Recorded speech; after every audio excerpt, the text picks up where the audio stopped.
as well. Just for the... Do you speak Spanish?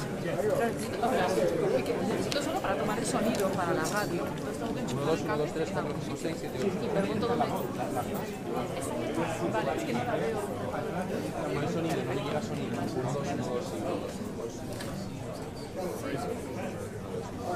Hola.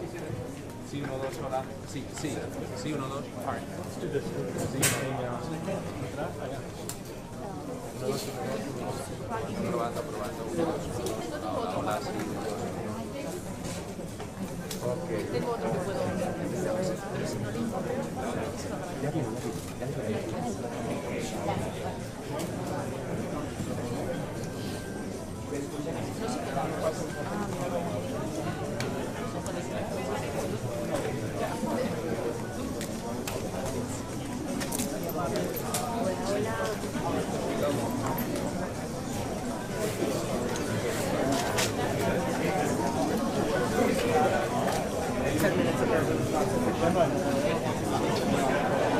Thanks for all your help today. Thank you. Appreciate it. If you need anything, let me know. Coffee. Oh, I can do that, but not. Cafecito.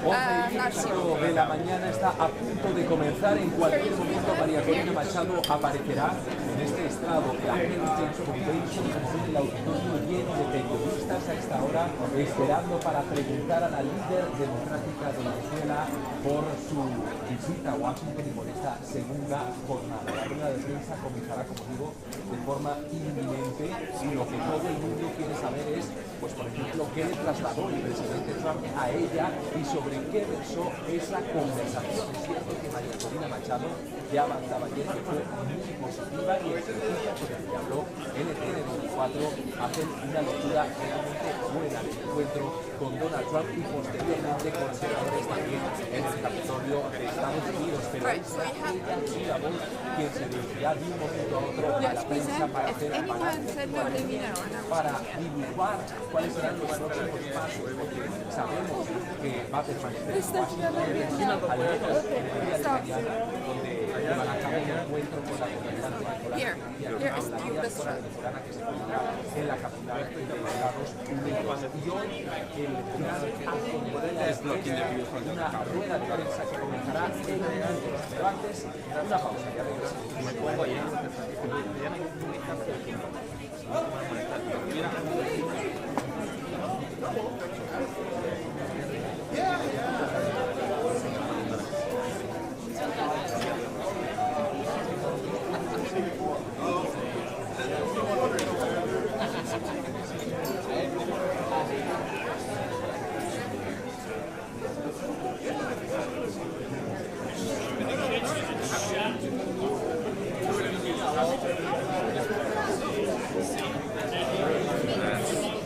That's careful. Watch your foot. Aquí ve. Henry, ponete aquí y cuando vayas en vivo salir, huevón. Ma'am. Ya ves que no te vas a poder poner. Venite para acá. Miss. Venite para acá. Miss. Excuse me. Thank you. It's a fire hazard.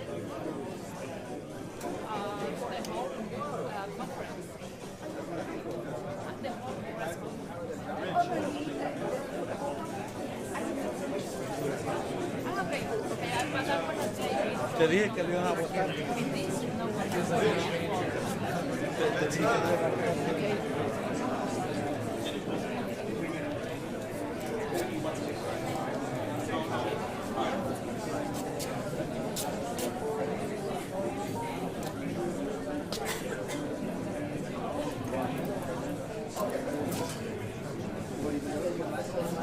Gracias. You need the whole thing, baby. Okay, I will get to my... That was the chair. No, you have to be outside. But the security asked that. The security asked us. I'm sorry. Which chair?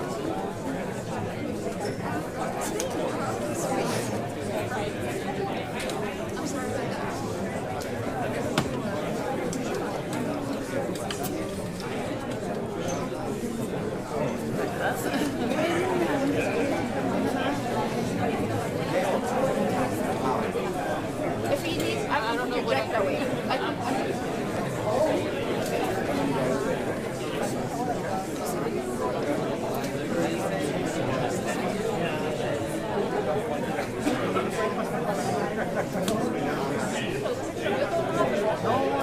What's your name?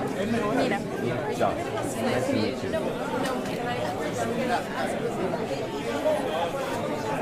¿Qué tal? ¿Cómo te va?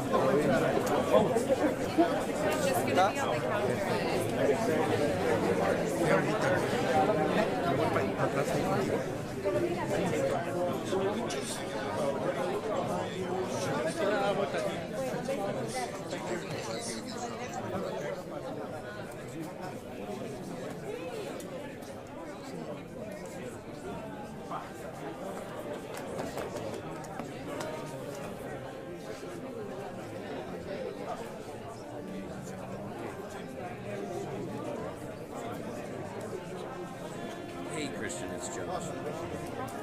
Hey, they just gave like the 15-minute, 10 minutes, they said 10-15 minutes before it gets going. 10 to 15-minute warning for the Machado.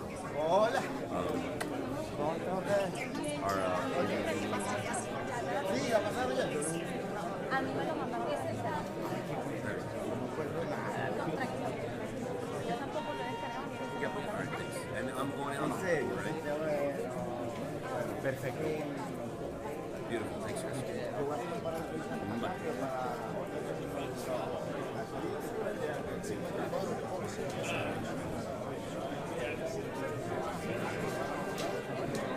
¿Qué tal? ¡Epa! Oye, hermano. Ah, bueno, no hay ¿dónde sentarse? Es que la banda será mejor.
La paradilla.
at the podium so we can get a focus.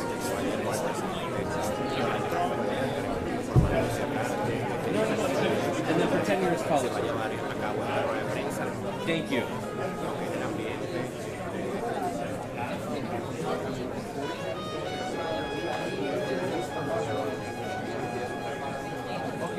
Pero porque no tenéis 1, 2, 3, 4, 5, 6, 7, 8, 9, 10,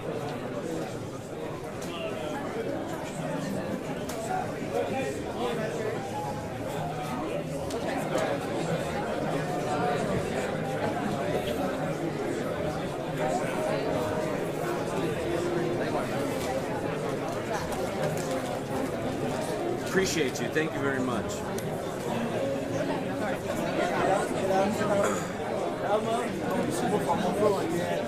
Thank you very much.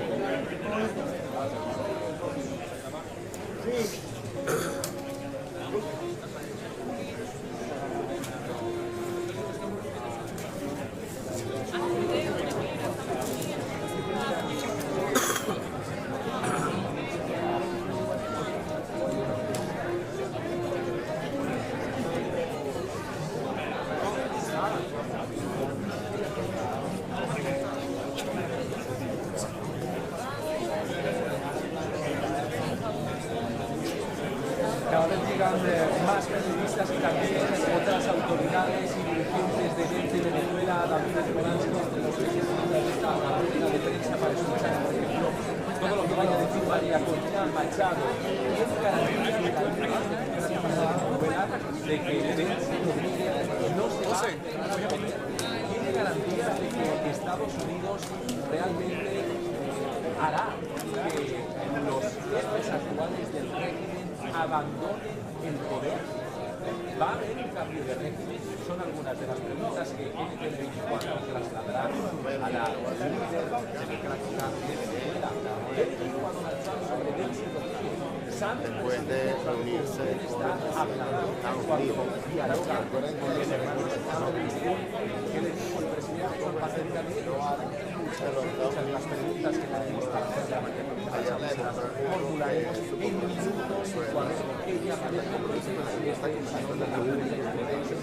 absolutamente lleno, no hay prácticamente ya más asientos libres para atender esta rueda de prensa de información internacional, medios de todo el mundo presentes. Venga que decir, lo ha echado el recogerlo y escuchado. Sobre lo que ella se ha producido algo, por ejemplo, sobre el premio Nobel y la entrega que hizo el presidente de la medalla. ¿Cómo estamos por el mundo? finalmente alguien hizo lo que tenía que hacer, que era detener al dictador Nicolás Maduro. Y estoy seguro que esta nueva alianza con Chávez, el presidente de Estados Unidos, es el comienzo de una transición que aunque en este momento entenderse con el poder no nos tiene que preocupar en lo absoluto, porque muy pronto estoy seguro que veremos a María Corina Machado liderando nuestro hermoso país desde Miraflores, junto con todos los millones de venezolanos que queremos vivir en democracia. Saludos a todos, esperemos que nos tiene que decir María Corina Machado.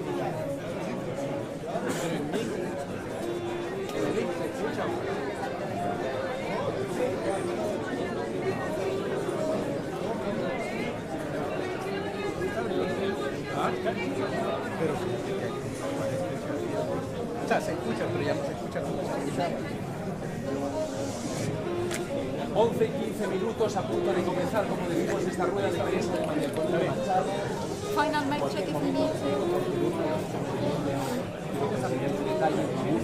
De la llegada de María Corina Machado a este salón de periodistas, una llegada que se va a producir en minutos. Check, check, check. Final mic check. Check, check, check. Final mic check. Thank you so much. Check, check, check. 1, 2, 3. Thank you so much. Okay, thank you so much. Sure, thank you so much. 3, 2, 1, 2, Tienes señal, una cosa, 3, tienes 4, 5, tienes señal de dos, ya está. To the alphabet. 10, 9, 8, 7, 6, 5, 4, Te texteo. 3, 2, 1. Check, check. We all set?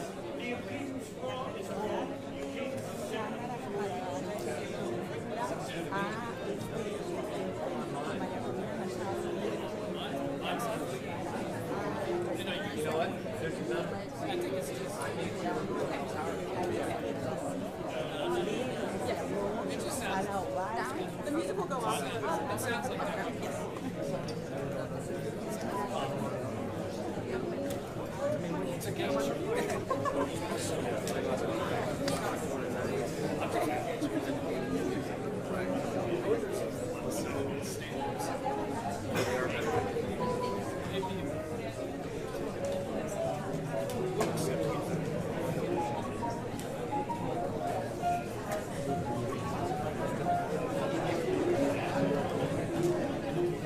Los Morales. ¿Está bien? ¿Sí? Muy bien. Señor, ¿cómo está? ¿Todo bien?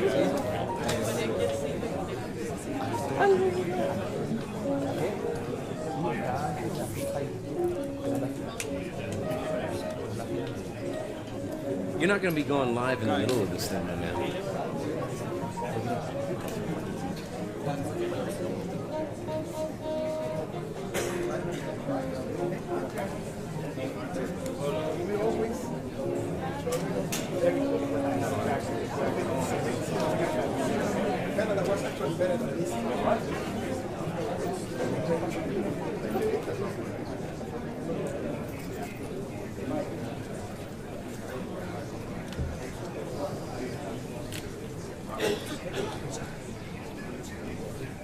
This is a final mic check. 30, 29, 28, 27, 26, 25, 24, 23, 22, 21, 20. Are we good? Alrighty. Thank you so much, guys. Keep going, keep going. I'm going. Checking the mic, making sure we are all set. We have the music off. Check, check. 1, 2, 3, 4, 5, 6, 7, 8, 9, 10, 11, 12, 13, 14, 15, 16, 17, 18, 19, 20. Okay, thank you so much.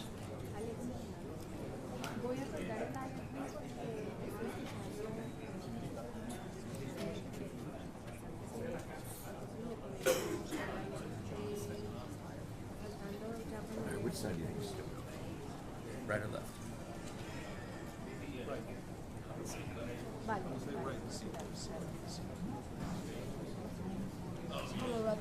Okay. No. Gracias.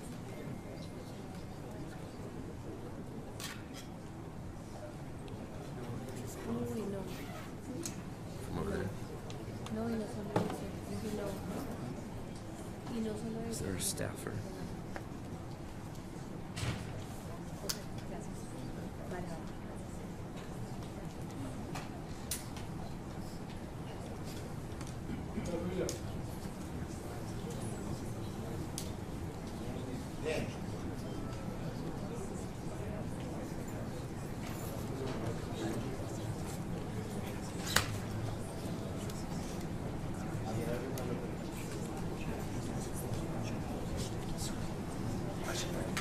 Which side is she coming out from? She'll come out from these doors where I went through.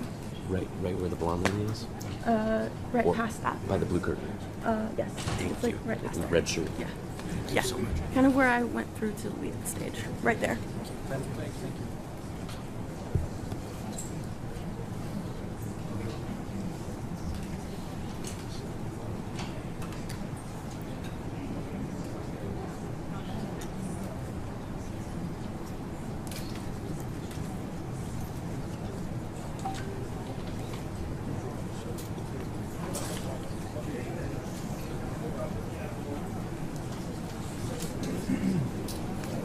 pasado.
Ladies and gentlemen, please silence your devices. Our program will begin momentarily.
Please welcome Derek Morgan, Executive Vice President of the Heritage Foundation.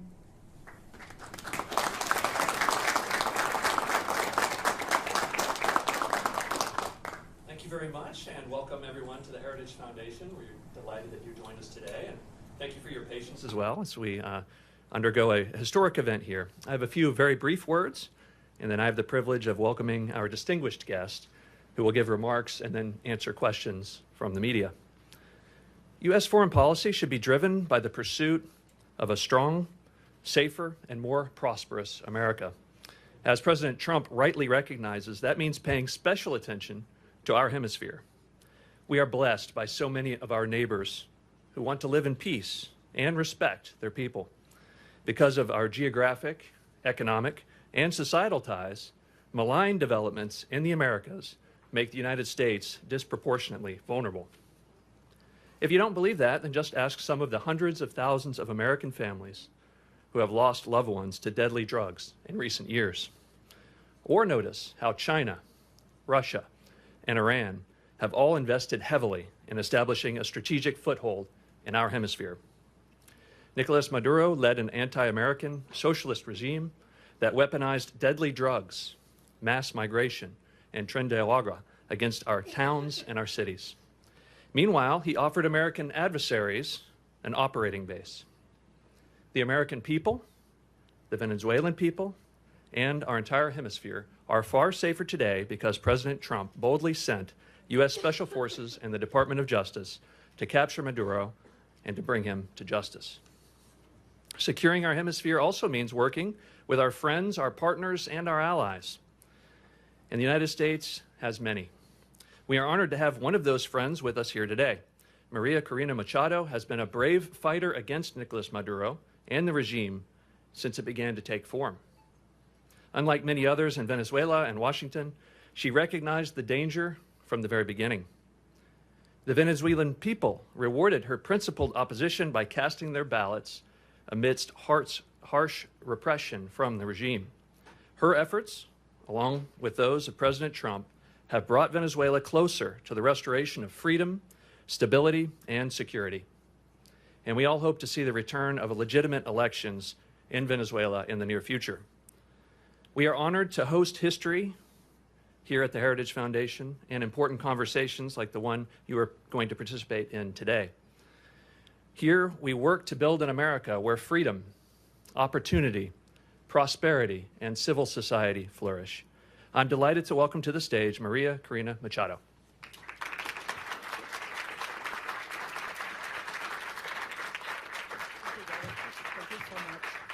Thank you very much. Thank you very much. So, such a pleasure to be here. Very grateful to the Heritage Foundation and every one of you to join us this morning. I have to say that looking back what has happened in the last years and especially in the last days, it seems like a miracle to be sitting here in a free country in front of people that have also given their lives to fight for freedom and justice and democracy. And that's why I am very honored, not only with the Heritage Foundation, but with every single citizen of this country that has welcomed us and has honored the immense struggle that the Venezuelan people has fought for so long. And finally, we can say that we are, yes, the threshold of freedom. On January 3rd, 2026, a new milestone was achieved, and we are definitely now into the first steps of a true transition to democracy that will have not only immense impact in the lives of all Venezuelans, those who stayed in our country, those who have been forced to flee around the world, but that will have immense impact in the region, in our hemisphere, and I will say even further in the whole world. Because what we have proven is that a people determined to be free, even without resources, without money, without the free press supporting, even facing the most cruel tyranny, can prevail because the force of conviction and the force of love is the strongest of all. I am very proud to be part of these generations of Venezuelans. Most of them have never known what it means to live in freedom or what it means to be part of democratic society, but they have risked their lives, their loved ones, everything they have, because they share that dream to live in a free country. It's all about human dignity. It's all about justice. It's all about love. And it's love for our children, love for our country, and love for freedom that has brought us here. Now we face a very complex and delicate process. And as Venezuelans, we are absolutely grateful to President Trump, his team, his administration, and the people of the United States, because it took a lot of courage to do what he did. And he did it, yes, on behalf of the American people, but also because he cares for the people of Venezuela. And he told me that yesterday. And I think that was the most important message I can bring back to my country. Tell the Venezuelan people that the American people and the President of the United States truly cares for the life, the well-being, and the future.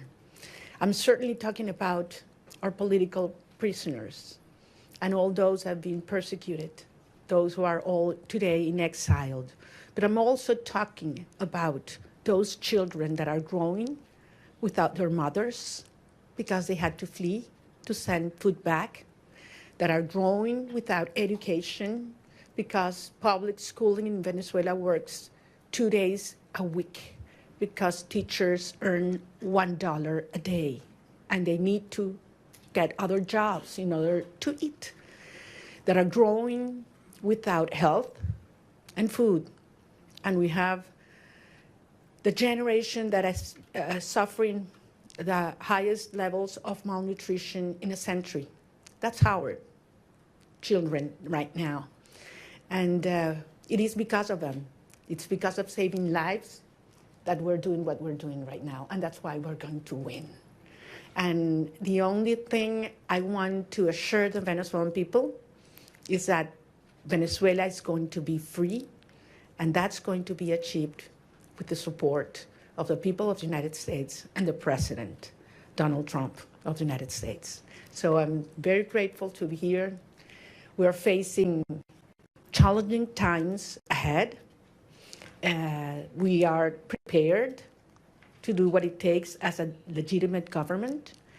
Edmundo González Urrutia and I have been in communication permanently all these days, and we feel not only with a mandate from the Venezuelan people, and that's why I'm here, and that's why I convey to the President of the United States, but also with a huge task in front of us to prepare with all our teams around the world and in Venezuela to take over government when the right time arrives.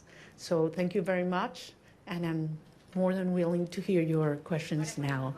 So I believe there is a procedure that has been designed, so because we thought there might be some interest today. Thank you very much. It's an honor to have you, Ms. Machado. I'm going to start off with a question, and then we're going to open it up to the press. My question to you, Ms. Machado, is you know the Venezuelan people more than anyone, and that's apparent from the very... You know the Venezuelan people more than anyone, and that's apparent from the very strong support that they've shown for you time and time again. I wonder if you could tell us a little bit about, I mean, as you know, your country has been destroyed by socialism, Cuba, Russia, and Iran looting your nation, your wealth.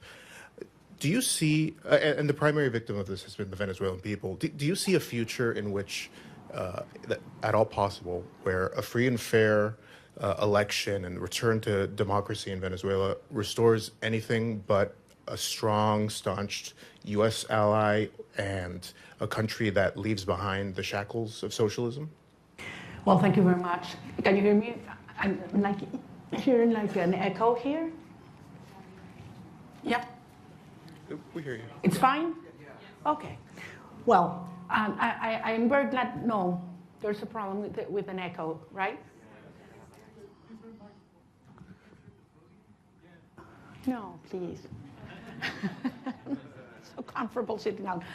You want me to stand up? You prefer that I stand up? No? That's better now? Okay. Look, I'm very glad we start with this issue because I understand that there are many concerns regarding the transition in Venezuela and compared to previous events in all parts of the world. And I always insist in the difference between what is today compared to Middle East countries that went through change in governments or regimes. We're talking about a society that is perhaps the most cohesive in the region. I would dare to say even in the world. I ask you to think any other society in which 90% of the population wants the same. Not only that they reject the actual regime, but we want the same. There are not religious tensions within the Venezuelan society, or racial, or regional, or political, or social. I mean, there was one longing that brought Venezuelans together, and that was, we want our children back home. And it was that demand that I heard all around Venezuela in 2023, when we were moving forward to the primary process, that made me realize how powerful it was to unite a country, to tear down the barriers that the regime had built to divide us, you know, between rich and poor, black and white, left and right, military and civilians. And we brought a country back together. That's why I always said, you know what, Maduro's going to go. We're going to get rid of him one day or the other. What's important is the country that's coming afterwards. And it's a country based on shared values. We want to live with dignity. We want to live with the result of our work, our effort, a society based in merit, and not if you know the chavista who is in certain place at certain time. Women do not want handouts. They don't want to live in give their children a box of food that has a high cost, because then you have to lower your head and repeat what the regime wants you to say or dress as they expect you to dress. They want to live with their job well done. That's dignity. And that's what Venezuela deserves and wants today. And that's what we represent. So, of course, the result of this hard process will be a society based on these values. A society that is profoundly pro-America. And I want to insist on this. Delcy Rodriguez, yes, she's a communist. She's the main ally and representation of the Russian regime, the Chinese and the Iranians. But that's not the Venezuelan people, and that's not the armed forces as well. So I am profoundly, profoundly confident that we will have an orderly transition. This is a complex phase we are right now. Some of the dirty work is being done by them. But then the result of a stable transition will be a proud Venezuela who is going to be the best ally the United States has ever had in the Americas.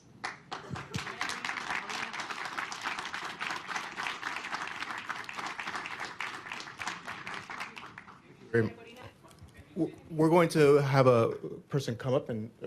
Sorry for that. I'm gonna leave. Thank you very much. Hi, thank you very much for coming. I realize there's a lot of interest. We're going to try to get to every question. I'm going to go through a list. There's outlets that have more than one reporter accredited, so I would like to please ask you to raise your hand so we can get one of our kind staff to bring the microphone to you as I call you out. Julio Vaqueiro from Telemundo, please. Hola, Julio. Hola, María Corina. Qué gusto verte aquí en Washington, D.C. El presidente Donald Trump, su gobierno, está hablando y trabajando con Delcy Rodríguez, así lo han dicho ellos. Usted le dio el Premio Nobel de la Paz al presidente Trump en su encuentro ayer. ¿Qué le dio el presidente a usted? ¿Un reconocimiento de su legitimidad como opositora con el mandato de encabezar esta transición en Venezuela? Gracias, Julio. Yo no vine a buscar nada para mí.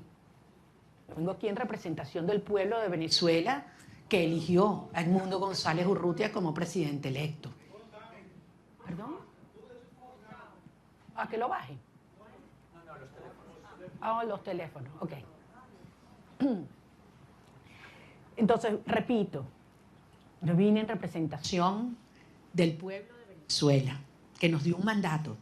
Primero, el 22 de octubre del 2023. Ay, no. Ya va. Chicos, un minuto. Vamos a ¿se escucha bien o no? Cambiamos ya, vamos a cambiarlo.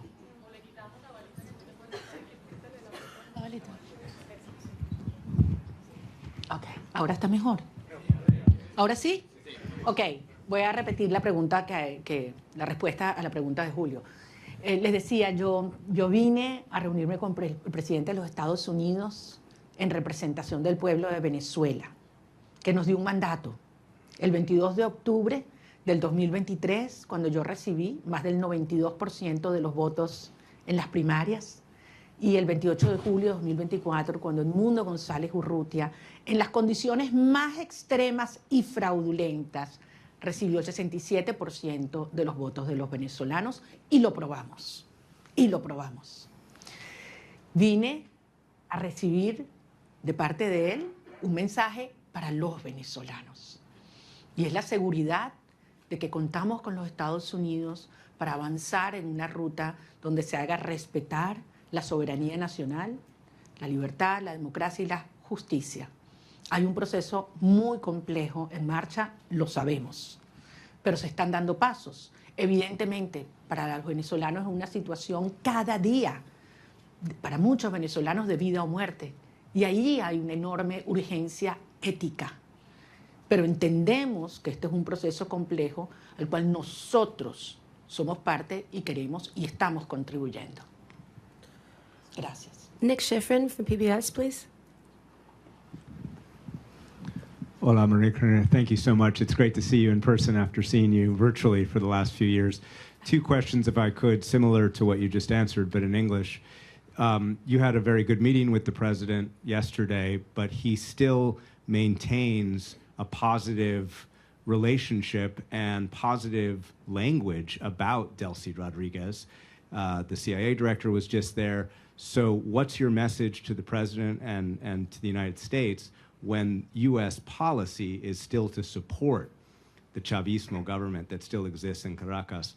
And I have to ask, your statement last night said that you felt like you were going to die at one point when you left Venezuela in the boat. Can you just tell us exactly what happened in that moment when you were in that boat? Thank you. Well, regarding all the details of how and when I left Venezuela, for the protection of those involved and help me get here, I will wait until the regime is no longer in capacity to harm them, to share that in detail. Yes, there was a certain moment in the trip, in the boat, where I was hurt because the waves were very high, over 6 feet, and there was a strong wind, and we got lost in the ocean. We lost the sign of the GPS, and the satellite phone stopped working, and Starlink antenna did not work as well, all at the same time. So it was a very risky, dangerous, and scary moment, I have to say. And it lasted several hours. But at the end, as I say, you know, we have moved ahead de la mano de Dios. And that's why I believe it is a miracle, and I'm here. And I know that someday I will be able to tell you all the details and thank personally all those that risked their lives in order for this to happen, because they knew it was very important for our cause that I was able to leave my country at that moment. Regarding your first question, look, this has nothing to do with a tension or decision between Delcy Rodriguez and myself. This is about the cartel and justice. This is about a criminal structure that is the regime and the mandate of the Venezuelan people. That's what's at stake at this moment. I'm just one member of a huge movement of millions of Venezuelans that have decided and are committed to be free. And I have no doubt that President Trump, his administration, and the people of the United States support democracy, justice, freedom, and the mandate of the people of Venezuela. I have absolutely no doubt, not only because it's in the well-being of Venezuelan people, but as I say, because it's crucial for the American people. The United States today is a safer nation after January 3rd. And once the regime is out and the transition is accomplished, the United States will not only be a safer nation, but one that will have more prosperity and strength in our hemisphere. Can we get Eric Martin from Bloomberg, please?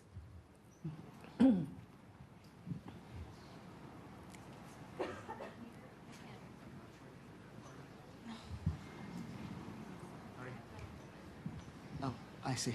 Sorry. Thank you.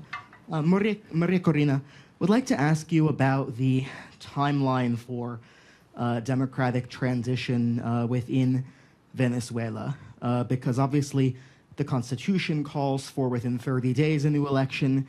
You've already been recognized by a number of countries, including the US in 2024, Edmundo Gonzalez as having won that election, and accusations that the election was stolen by the Maduro regime. As you've mentioned, you overwhelmingly won the primary in 2023.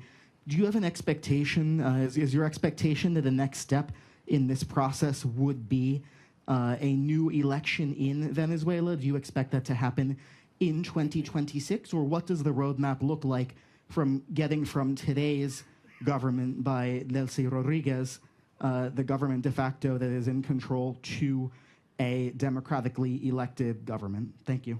Thank you. Thank you, Eric. Well, if the Venezuelan Constitution were respected, we wouldn't have 1,000 political prisoners. We wouldn't have 9 million people fleeing and living around the country. We wouldn't have our president-elect exiled in Madrid. I mean, he would have taken power on January 9, 2024. So 2025, sorry.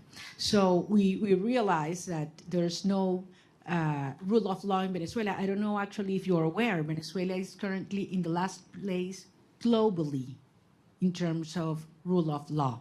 Out of 142 countries that have been evaluated by the World Justice Project, Venezuela is in place 142. So much for the Constitution. At the end, it is a matter of strength, and that was what made this process, starting on January 3rd, happened. I mean, that was the main difference. The regime realized that they are facing the strength of the people organized, but mostly, in this last phase, the strength of the democratic allies that are concerned about the structure of the regime, of the criminal regime in Venezuela. So this is a process that has several phases. We are in one that it's complex, as I said, in which the regime is forced to dismantle themselves some of the structures that have been maintaining them in power. starting with the repression system that requires not only that all political prisoners are liberated, but that they are free. The fact that you are not in a prison doesn't mean that you are free. In Venezuela, they have left the jails, but they cannot speak to the press. They cannot leave the country, and they are still terrified. All torture centers have to be closed, and certainly there have to be guarantees for journalists to speak out, and those who have left the country to come back and organize and make the will of the people be respected. Eric, believe me, I understand the urgency. I have been speaking with the families, not only of those that have been freed or liberated these last hours, but especially with those that have not, and that they don't know where their loved ones are right now. They have simply disappeared. I'm talking about hundreds of people.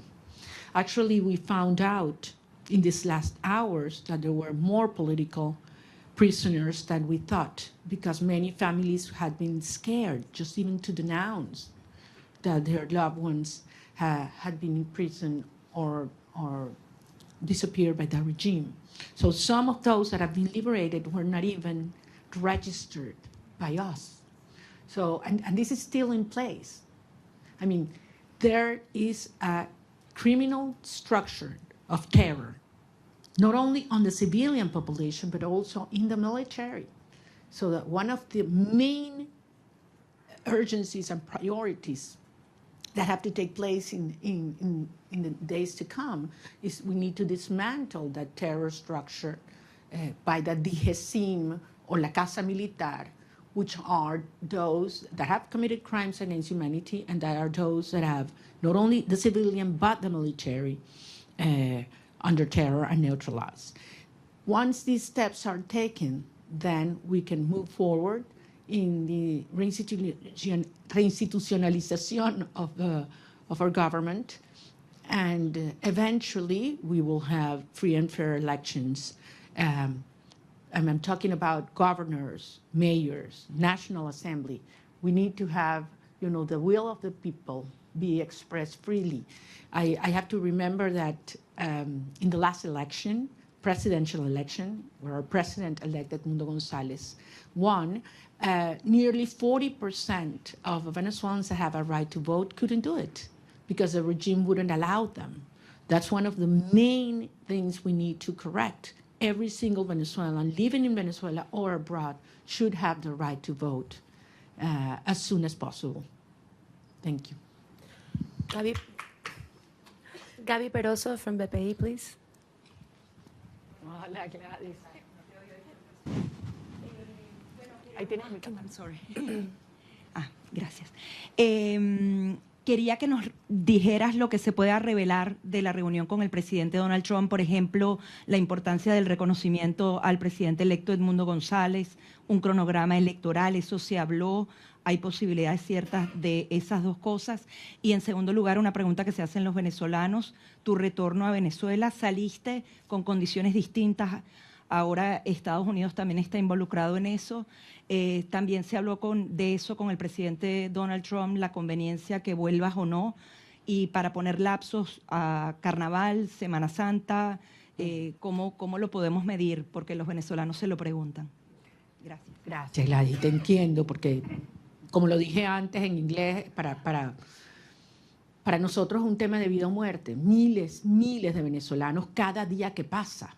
Es una tortura, es una tragedia y es un tema de la urgencia ética asociada a poder realmente iniciar un proceso de reconstrucción del país y que regresen los venezolanos que se han ido.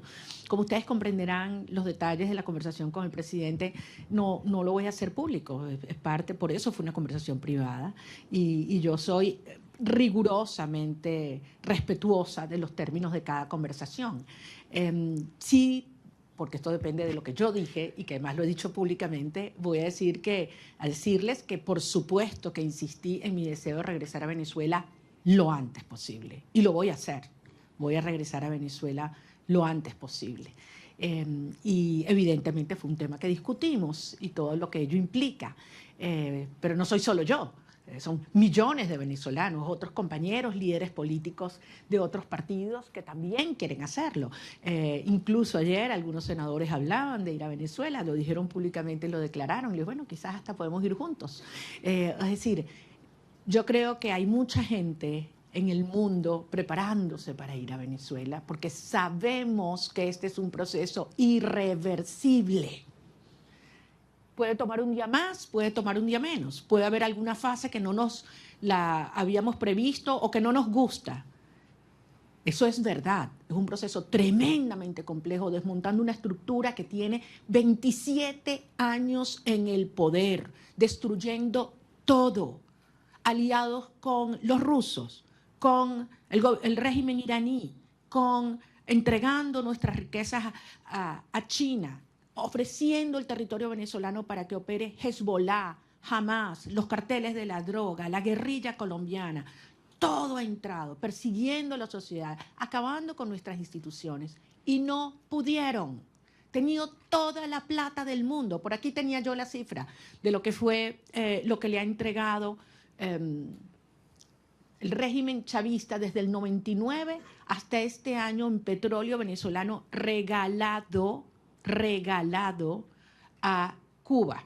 Estamos hablando cerca de 5 billones de barriles de petróleo. Es una cifra monumental, regalada. Entonces a mí no me vengan a decir que quién se está agarrando el petróleo en Venezuela en este momento. O sea, han saqueado Venezuela. Y aún así el país está de pie, decidido, unido, y pueden tener la seguridad que nosotros vamos a convertir a Venezuela, ahora sí, en el milagro latinoamericano.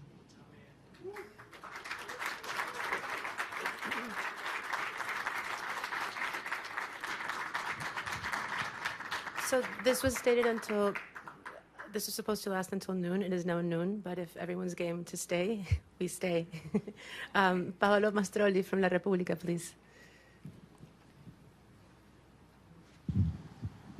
¿Dónde está? No veo. Allá. Ay, Paolo, está el... Thank you very much for doing this. You met in Rome with Pope Leo. Can you talk about what you discussed with him, if the Holy See is willing and able to help you in this transition? Thank you very much. That was a very important meeting. I'm a Catholic, as you know, and believe me, during my trip, I prayed a lot. So I was able not only to talk to him, but to present to him some of the rosaries that I had brought with me during the trip. And it was a day that marked my life in a personal dimension, but also I had the reassurance of the Holy Father that he knows very well what's going on in Venezuela. He knows what the Catholic Church is going through because of the persecution and pressure on our bishops and priests and nuns. And I believe that he's not only concerned, but actively helping and supporting a peaceful transitional process to take place. I think it was a very important and timely message to Venezuelan society, which is mostly, as you know, Christian. So I think it couldn't have been in a better moment, and it brought a lot of hope and reassurance to our people. Thank you. David Alandete from Diario ABC, please. Aquí está, David. Tú no me vas a hacer preguntas porque tú sabes más que yo. No, no me digas eso. Yo me entero de todos los detalles de mis reuniones por ti, entonces... Ok, sorry about that. No, te pregunto en español. Dale, David. Ok, muchas gracias. Quería hacerte dos preguntas y muchísimas gracias por hacer esto. Es genial poder vernos, que no sea virtualmente. Estaba interesado en cómo se ha escrito mucho, se ha dicho mucho sobre cómo fue la visita, los términos. Sin revelar nada interno, ¿cómo te sentiste tratada y recibida? Porque creo que ese ha sido un punto muy importante en la cobertura de la visita. Y el segundo, ¿qué le dirías a la comunidad internacional después de haber sido recibida en la Casa Blanca? Me refiero a la Unión Europea, a otros países que han estado antes en mediación, pero no lo están ahora después de la operación del 3 de enero. Gracias. Muchísimas gracias, David. En primer lugar, nuevamente lo voy a repetir. Yo no estaba allí como un individuo, yo estoy allí en representación del pueblo de Venezuela. Nosotros representamos al pueblo de Venezuela. Ganamos apabullantemente, no una, 2 elecciones. Y el mundo entero lo sabe. Estamos allí en representación de un pueblo que ha dado su vida para vivir en libertad. Y que no vamos a descansar hasta lograrlo. O sea, Venezuela va a ser libre, que nadie lo dude. Y esto va a ocurrir gracias al apoyo que hemos recibido del presidente Donald Trump.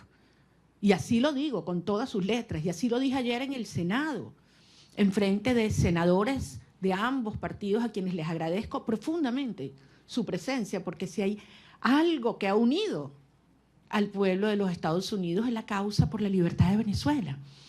Y así queremos que siga siendo, porque el pueblo de Estados Unidos entiende cómo la libertad de Venezuela afecta a todo el hemisferio.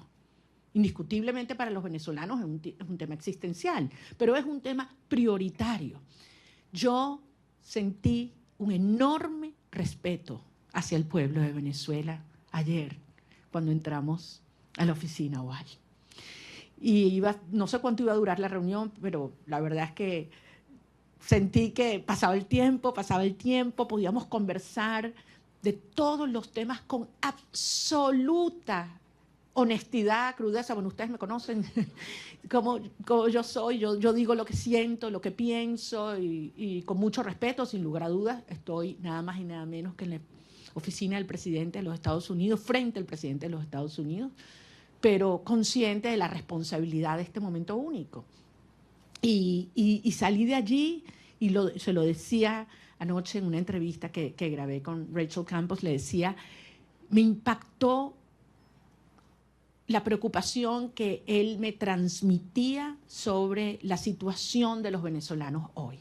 Cómo están los niños, cómo están los jóvenes, cómo están los ancianos, cómo está el sistema de salud, cómo está el sistema de educación, cómo están las familias, qué planes tenemos. O sea, yo creo que quizás públicamente se da a conocer más las preocupaciones por temas económicos, energéticos, etcétera, pero yo ahí pude tener una conversación con un ser humano que le duele lo que están viviendo los venezolanos, que le preocupa y que está genuinamente comprometido con su bienestar.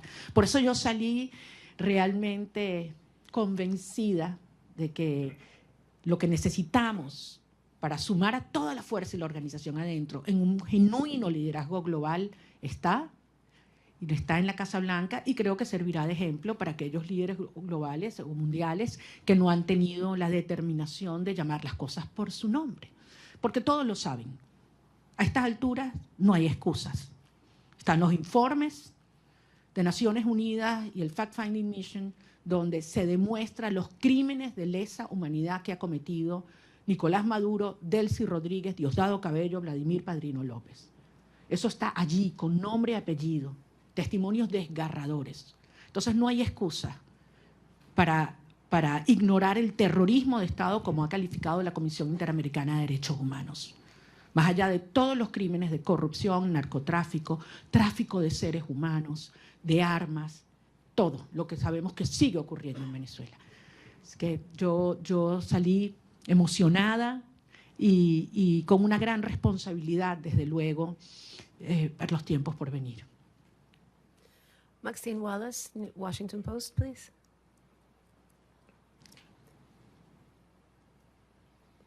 Maxine is not here. Washington Post.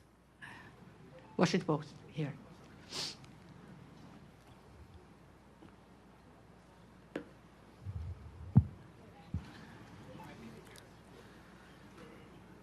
No Washington Post? Okay. Then let's go with Carla Angola, please. She's right next to you. Thank you. Ok, perdón. ¿Cómo estás, María Corina? Quería solo algunos detalles, ¿no? El primero que siempre me ha dado curiosidad sigue siendo, ¿cómo fue esa primera noche en la que dormiste sin estar en clandestinidad, sin haber estado todos esos años sin poder salir del país? Es decir, dormir una noche sin la sospecha o el peligro de que alguien te fuera a buscar. Eso siempre me dio curiosidad, que si lo pudieras compartir. Y después en esa reunión, ¿pudiste conocer cómo te vas a involucrar? Porque el presidente lo dijo en algún momento, que tú vas a estar involucrada en alguna de las fases. ¿Pudiste descubrirlo en esa reunión? ¿Nos puedes dar alguna seña de cómo vas a estar involucrada y en qué fase? Y tercero, si pudieras decirnos si tú crees que Delcy Rodríguez, con ese perfil de miembro del cartel, de criminal de lesa humanidad, pudiera tener las credenciales para ser una candidata a la presidencia, si es que ella va a tener permitido eso con todo ese prontuario, si ella de verdad crees que debería o va a poder participar en esa futura elección justa y libre de la que estás hablando. Bueno, tú me conoces bien, querida Carla, yo no voy a especular. Yo voy a hablar solamente sobre los hechos y aquellos que además me puedo dar fe. En primer lugar, de la señora Delcy Rodríguez, creo que la justicia de los Estados Unidos tiene suficiente información y la justicia internacional. Solamente les recuerdo que no solamente es ideológicamente comunista y muy fanatizada, pero además ha sido como en el cargo de vicepresidente quien ha supervisado y ejecutado todo el proceso de represión en Venezuela. Es decir, los centros de tortura están bajo su dirección y han estado bajo su dirección. Es responsable directa. Además, ha sido parte del diseño de bypassear las sanciones de los Estados Unidos, la justicia de los Estados Unidos, para poder obtener y seguir haciendo transacciones financieras con países que son enemigos de los Estados Unidos. Entonces, queda muy claro cuál ha sido y cuál es su perfil. Con relación al rol que vamos a tener el gobierno electo en estos próximos pasos, es algo que no hay que descubrir, es algo que hay que construir. Y ayer dimos un paso y evidentemente es algo que está en diseño, en construcción y veremos día a día cómo va ocurriendo. Como yo se los decía siempre a los venezolanos, it's one day at a time, ya estamos en una fase que es 1 hour at a time. Y como son las cosas en Venezuela, ya ustedes saben cuál va a ser lo próximo, ¿no? Entonces aquí nadie se aburre en materia de las dinámicas en Venezuela, porque están pasando muchas cosas. Y muchas veces, y yo sé que tú lo dijiste una vez, creo que David también, que cuando yo estoy más callada es cuando más duro estamos trabajando. Entonces sí les pido en ese sentido, y yo sé que los venezolanos tienen profunda confianza. Miren a dónde hemos llegado. Con relación, se meten mis temas personales, y estos son los que más me cuesta, a lo que fue la salida, lo único que les puedo decir es que yo no dormí esa primera noche. Yo primero tenía 16 meses en los cuales cada ruido que ocurría, sonaba algo, inmediatamente me despertaba. O sea, tenía 16. Y esa sensación de que puedes dormir en paz, segura, de que un ruido no implica una amenaza, es algo que toma un tiempo procesarlo. Yo me levanto algunas veces y no estoy sola. Abro los ojos y puedo abrir la ventana, ¿no? Son cosas que quizás para muchas personas son take for granted, ¿no? Hay que vivir esto para valorar la libertad. Y la verdad es que si hay algo que yo tengo que hacer es darle las gracias y pedirle perdón a mi familia, porque hay que ver lo que esta experiencia les ha traído, ¿no? A todos, a las familias de todos los que estamos involucrados en esta causa, ¿no? No es solo la mía. Yo hablaba ayer con la madre de un muchacho que liberaron y la verdad es que es admirable. Y cuando he hablado con cada uno de los presos liberados, es tanta la admiración, porque los que me dicen es, lo volvería a hacer, María Corina. Antes de saludarme, lo primero que me dicen, quiero que sepas, lo volvería a hacer. y después te adoro, te quiero, no sé cuánto, me muero por verte. Pero lo primero es, quiero que sepas, lo volvería a hacer. Yes. Can we get Vera from the Wall Street Journal, please? Vera's not here. Wall Street Journal. Okay, then we go with Ilia Calderón from Univision.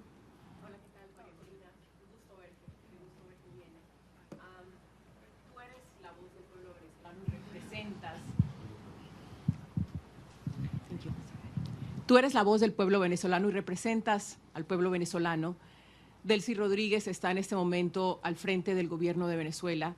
El presidente Trump ha tenido palabras para elogiarla y ha dicho que su gobierno está trabajando muy bien con ella. ¿Qué te garantiza a ti que va a haber una transición? Y si no temes que este hecho de que se lleven bien y de que estén trabajando bien lleve a que se perpetúe el régimen en el poder en detrimento sobre todo de los venezolanos que están en Venezuela. Entiendo perfectamente tu preocupación porque al final es lo que yo he hecho. Pero recordemos, 17 iniciativas de diálogo. Esta no es la primera, de aproximación o negociación, acuerdo. 17. Todas, absolutamente todas, lo que el régimen buscó fue ganar tiempo, legitimidad y plata. Y se salió siempre con la suya. Todo lo que se comprometían a hacer lo violaron siempre. Entonces, es lógico que el pueblo de Venezuela tenga esta preocupación. Pero la señora Delcy Rodríguez en este momento lo que está es cumpliendo órdenes. Ella no está en un acuerdo a motus propio, ni cómoda. Ella está cumpliendo órdenes, porque al final, si algo demostró el 3 de enero, es que tenía que haber una amenaza real, tenía que haber fuerza real. El costo de quedarse en el poder tenía que ser más alto que el costo de la salida para que se diera este cambio de actitud en el régimen. Y los venezolanos hicimos todo lo que nos correspondía en términos de la organización, la movilización, la victoria electoral. Pero hacía falta el respaldo decidido de los Estados Unidos y finalmente llegó de la mano del presidente Trump. Entonces, esto es otra fase. Ahora bien, se tiene hoy un sector que está cumpliendo en el desmantelamiento del otro sector del régimen. Eso existe. Y desde luego se tiene la fuerza real y la amenaza del gobierno de los Estados Unidos. ¿Qué falta aquí? ¿Qué falta aquí en este análisis? La gente, el pueblo de Venezuela. Y eso es lo que nosotros representamos. La legitimidad y la garantía de una transición ordenada que tiene que tener el respaldo del pueblo de Venezuela. Cuando tú tienes un pueblo unido, no hay manera de ignorarlo. Y yo sé que ese no es el objetivo del presidente Trump o del secretario Rubio, todo lo contrario. Es acompañar y apoyar al pueblo de Venezuela en su derecho de ejercer la soberanía popular. Ahora estamos en una fase compleja que aspiramos poder cumplirla de la manera ordenada, controlada y más rápida posible. Yo no voy a adelantarme a poner fechas y a poner calendarios porque sería una irresponsabilidad. El 2 de enero, ¿quién habría pensado que estábamos tan cerca de iniciar esta fase? Y nos dijeron que era imposible, by the way. Nos dijeron que era imposible que ocurriera lo que ocurrió. Y hoy Nicolás Maduro está enfrentando la justicia internacional. Dime tú la magnitud del paso que hemos dado. ¿Estamos listos? Obviamente no. Pero fueron 27 años para montar esta estructura. Y estamos avanzando con paso muy firme. Y yo sé que esto se terminará acelerando y canalizando, porque finalmente los vectores están todos alineados. Falta, sí, como decía David, que algunos otros países alrededor del mundo con firmeza y valentía reconozcan que se está haciendo lo correcto y que lo acompañen. Yo creo que en este momento no es posible, porque depende de múltiples variables, pero nuevamente, trabajando duro para garantizar que podamos regresar a Venezuela con Edmundo González Urrutia también. Benjamín Álvarez, de Deutsche Welle. Machado Chevalier.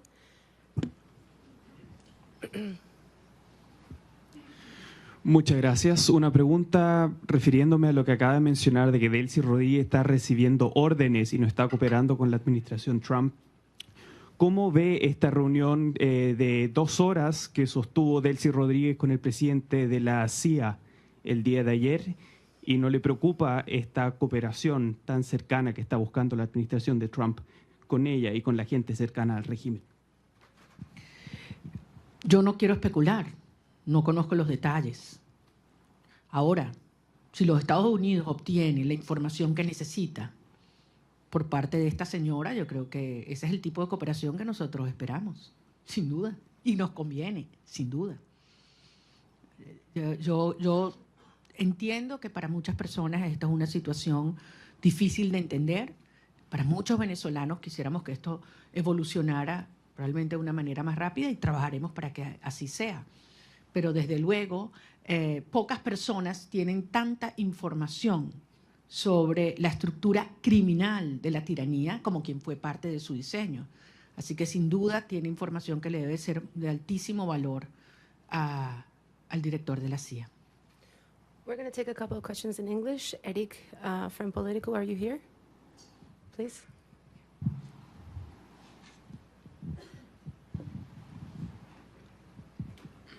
Thank you so much, María Corina. It's good to see you in person, as others have said. Today, Venezuela accepted its first deportation flights since the operation on January 3rd. It followed a month of pauses and cooperation with the United States as a way to defray pressure to go towards elections or to dismantle criminal networks in the country. Do you share those concerns that she could use an issue that is very central to this administration's foreign policy? Thank you very much. We all know how this regime weaponized migration against several countries, not only the United States. And migration in Venezuela was designed by the regime. Wasn't, just spontaneously happened. It was designed by them. And certainly they've tried to use our people as that trade bargain, in trade to which is very, very painful. But I think everybody knows that the only way that we can have people on their own means, and talking hundreds of thousands coming back, is given the Venezuelan people the hope, the certainty that we will have a democratic future and security in our country. It's not a matter of having all economic problems solved. People are willing to go back to be part of the solution. But if they have, hope that we will have a freedom and democracy in the future. So I think it is clearly in the best interest of the United States and those that are concerned about migration to have a transition take place as soon as possible, because you will see millions coming back home. I have several accredited journalists from the AP. I don't know who wants to take the question. Josh Goodman from Associated Press. Hi, Maria Corina. Thank you. Lots of questions still about the meeting yesterday with President Trump. I just have 3 specific ones. Did you urge him to seek the arrest of Diosdado Cabello? Did you urge him not to meet with Delcy Rodriguez, as he's indicated he would? And did you urge him to not allow Delcy Rodriguez to reopen the Venezuelan embassy in Washington? Those are 3 specifics. Want to know what your position on those are. Thanks. Well, I think I don't need to urge the president of specific things. I think it's very clear what has to be done right now. We exchange views about the implications of several actions. And I just want to tell you that I was very impressed of the degree of information he has, how closely he follows the situation in Venezuela, and how much he's concerned about the well-being of our people. Certainly we did talk about the political prisoners and their families, and the importance to stop repression from the root in Venezuela right now, because you cannot talk of a transition, even in its first steps, if there's still repression in our nation. The Daily Signal.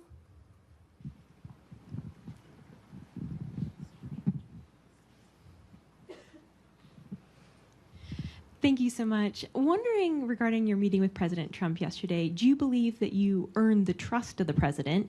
And did you all specifically talk about a transition of power in Venezuela in which you would become president? Thank you.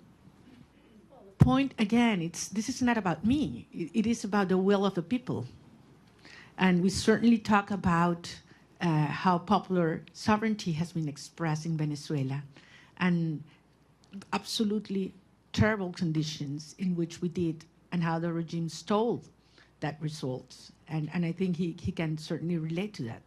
So I believe that the point here is Venezuela has decided as a nation to be united first, to unite back again, and to fight for a right to be free. And he understands the moment and the implication for I would say the whole hemisphere. We talked, and I would say this, I know you can imagine that about other countries, and specifically about Cuba and the implications of a transition to democracy in Venezuela, what would mean to Cuba. And I insisted in something I've said many times, that I believe that for the first time in history, we will have the Americas free of communism, dictatorship, and narco-terrorism, for the first time in history. And that's what's already happening. Sometimes you are so immersed in processes that, it's hard to understand the implication, the geopolitical and historic implications. Imagine what this will mean to have these dictatorships finally gone in Venezuela, in Cuba, and Nicaragua. I mean, this is equivalent to the fall of the Berlin Wall in the Americas. So this is huge from a historic perspective, and this is happening as we speak. Torao Kono, NHK Japan. No? Japan Media? Okay, can we get Mr. Rosen from Newsmax? Also not here. Okay. Jesus Lapatilla, please.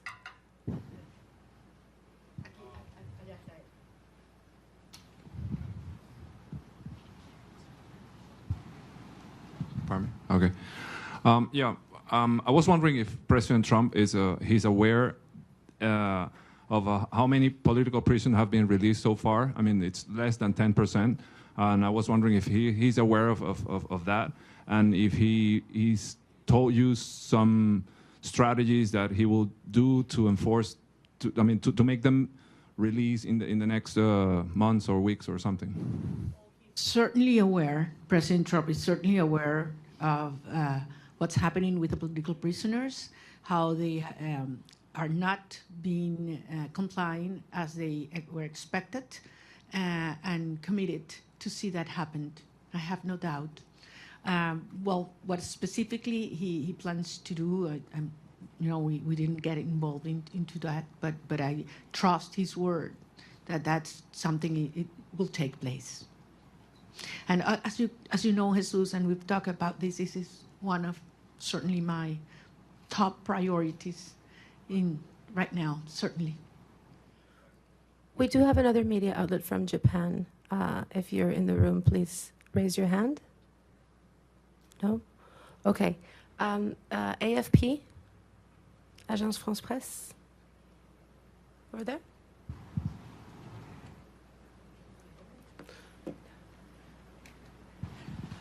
Sí, gracias. Gracias por la rueda de prensa. Señora Machado, quisiera saber, usted dice que es un proceso complejo. ¿Cuál es la primera prioridad? Ahora que salga de Washington, ¿qué es lo primero que quiere negociar o ver de parte del gobierno de Estados Unidos? Mi prioridad a título personal o para los Estados Unidos? Bueno, en términos de esta fase hay que terminar de desmontar la represión. Insisto, no es solamente que una persona pueda salir de la cárcel, es que sea libre y que se detenga la puerta, lo que se llama la puerta giratoria en Venezuela. Te sueltan 5 personas y te detienen 10 el mismo día. Y eso está pasando hoy. Esto sigue ocurriendo hoy. Y entre otras cosas, les recuerdo que la estructura del poder en Venezuela no es monolítica y no es jerárquica, es heterárquica. Por eso la propia señora Delcy Rodríguez no tiene control. Cuando dicen que controla las Fuerzas Armadas, no controla las Fuerzas Armadas.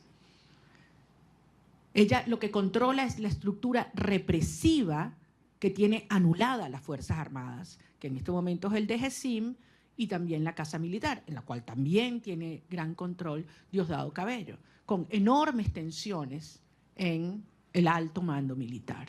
Las Fuerzas Armadas, en más del 80%, están con nosotros. Si no, no hubiéramos obtenido las actas el 28 de julio. Y eso es algo que el régimen lo sabe. Nicolás Maduro estaba protegido ¿por quiénes? ¿Venezolanos? No, no confía en los venezolanos. Él sabe que las Fuerzas Armadas repudian este sistema tanto como el resto de los ciudadanos de nuestro país. Pero las Fuerzas Armadas están amarradas, neutralizadas, aterrorizadas por la estructura represiva del DGCIM. Y esa es la estructura criminal que hay que terminar de desmontar. Una vez que eliminamos el factor represión en Venezuela, ¿cuánto dura el régimen? ¿Cuánto dura el régimen? Es lo único que les queda, es el terror. Es lo único que les queda, es el terror. Entonces, estamos en esa fase, esa es la prioridad. Y veremos entonces cómo avanzaremos en la reinstitucionalización del país hasta llegar a un proceso de legitimación de todas las autoridades democráticas. Pero les digo, al final hay algunas cosas que Delcy Rodríguez podrá entregar, obligada por la fuerza, porque le tiene terror al presidente Trump, ahí no hay ninguna duda. Pero hay cosas que jamás podrá Delcy Rodríguez, ni ninguna de los miembros de la estructura criminal proveer. Confianza, Estado de Derecho, reencuentro, participación y apoyo ciudadano. Jamás, jamás. Por lo tanto, esto no es sostenible y ella lo sabe. Y por eso vamos avanzando en una fase delicada, un día a la vez, pero con una sola misión, con un solo propósito, y es lograr la verdadera instauración de la democracia y la libertad en Venezuela para que puedan regresar nuestros hijos y todos los venezolanos a casa. Muchísimas gracias. One last question for Mr. Bernalete. Martín Noticias, please.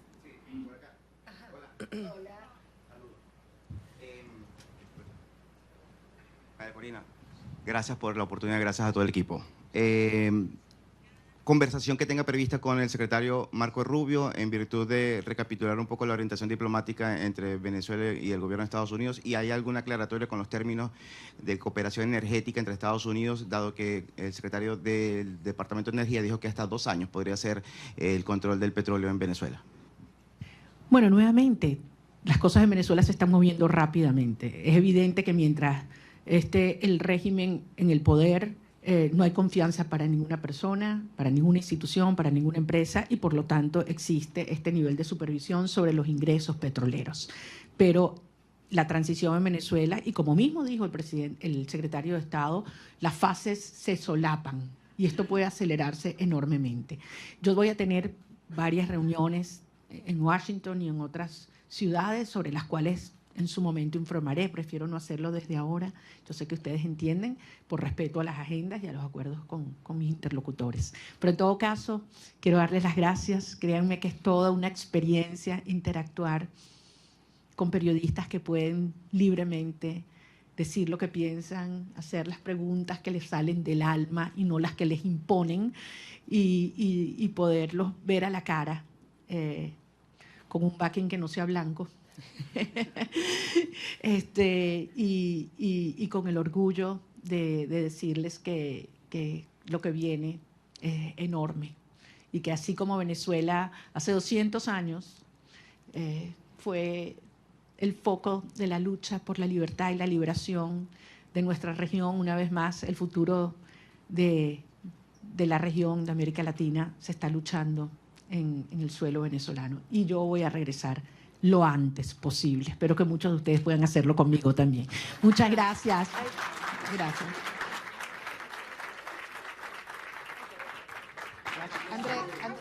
Thank you very much.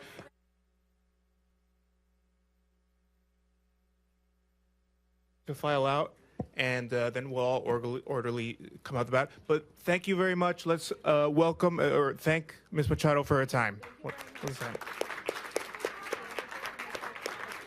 Muchas gracias. Gracias, Andrés. Gracias.